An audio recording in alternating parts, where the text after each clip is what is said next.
Alright, what's going on, y'all? It's Cooper here, one half of FCSN, and it's that time of the week to break down the college football playoff, where I give you guys my top four and then my next four trying to work their way in that are on the bubble. Before we get into it, though, I'm going to let you guys know that I'll be uploading the college football playoff prediction video just like this every Tuesday to match up when the real college football playoff poll is released. I think 7:30 Eastern on ESPN, just to match up with that so they stay on the same day.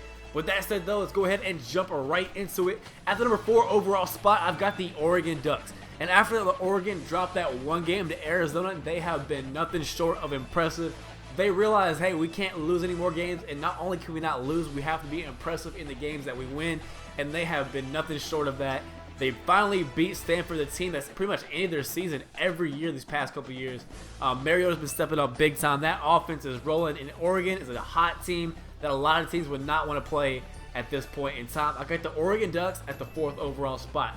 Moving on to number 3, I've got the Auburn Tigers coming off a big-time win over Ole Miss. This Auburn team is looking very, very impressive. That offense is a pain to stop. They can just, there's so many dimensions to it. Nick Marshall's been throwing the football actually a lot better than he has last year.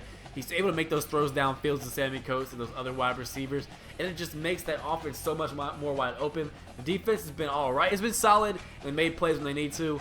I like to see them improve just a little bit, but overall, this Auburn team is getting better and better every week, and I have them at number 3 spot. At number 2 overall spot, I've got the Florida State Seminoles. This team just does not want to go down. They do not want to lose. And they were down 21-0 and then 24-7 on the road versus the number 1 defense in the nation in Louisville, and they pulled that one out by 11 points. Like I said, Florida State, they just know how to win. By no means are they as good as last year, or is it even the same team as last year, but hey, this team just has a skill that they know how they find a way to win, and they're undefeated. So I mean, you really can't knock them here. The number 2 overall spot, I got Florida State. At number 1 overall spot, I've got Mississippi State, a team that has struggled versus Kentucky and Arkansas. I think that SEC schedule is starting to ground on them a little bit. They're not used to being number 1, and they're having a little they're still having to earn things. Like, you gotta understand that you can't take every week for granted. And that's where you gotta give some Florida State some credit. You gotta understand, like, when you're number 1 in the nation, everyone's gonna give you your best shot. And Mississippi State's handled it pretty well so far, and they're just getting a taste of it. It's gonna be a long grind to end that season, and Mississippi State's gonna get everybody's best shot. They got Alabama coming up, and they got Ole Miss at the end of the year. That's a couple big tests coming up. I like to see how they respond to that. But as of right now, I got Mississippi State at number 1. Now, breaking down these matchups before I jump onto the bubble teams, if it was 1 versus 4, Oregon and Mississippi State, I would have Mississippi State just because those front lines are tough, man. Mississippi State, in my opinion, has one of the most impressive front lines on both sides of the ball in the nation. They wear you down. They get that push, whether it's on offense or defense, and they just move that line of scrimmage, and they control and dominate the line of scrimmage. I think that's where Oregon is weak. I think this would just wear this Oregon team down, run all over them with Josh Robinson and Dak Prescott. And I think Mississippi State would win that matchup. And then if Florida State and Auburn were to play right now, I think this Florida State team has potential to get better. And by years in, if they continue to prove, they could definitely win this game. But if they were to play right now, I think Auburn is a better team in this situation. Florida State has been very inconsistent on defense. They make plays when they need to, but they've shown some weaknesses. They've shown lack of focus almost on some blown coverages. And up front on the offensive line, it's bad. It's pretty bad. The pass rush getting to Jameis Winston, his numbers are down, mostly in part of that offensive line.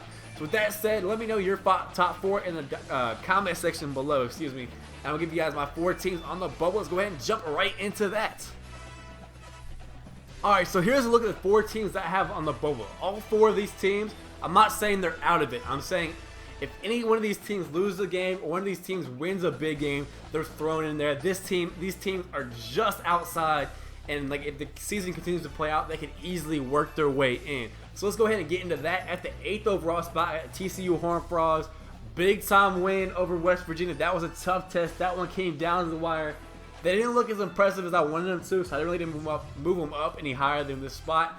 But they deserve consideration. If they continue to win out, and this Big 12, they're going to keep on moving up. Next up, we got Notre Dame. Navy is a tough team. Navy is one of those teams that like you got to prepare for it because they run that option.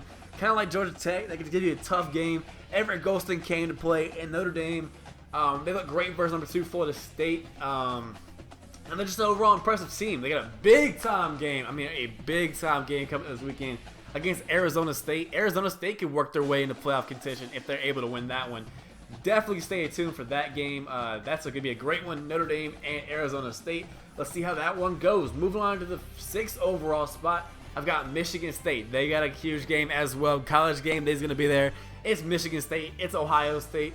Battle of the best 2 teams in the Big Ten. And that should be a crazy game as well. If Michigan State's able to pull that one out, I could see them slipping in to one of those top 4 spots because they need a signature win. They almost had one in Oregon, but weren't able to pull that one away late, and Oregon kind of extended that lead. Made it seem a little bit worse than it was. I believe it was a tie game going into the 4th quarter, and then Oregon pulled that one out.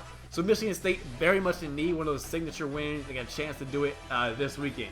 Moving on to the number 5 overall spot, the Alabama Crimson Tide. Auburn and Alabama, at this point in time, they're pretty much interchangeable. Alabama has a chance to jump Auburn, in my opinion, if they're able to beat Mississippi State. And then the Iron Bowl at the end of the year is going to be humongous with college football playoff implications. The winner of that game could very much be an elimination game, as was Auburn and Ole Miss this previous weekend.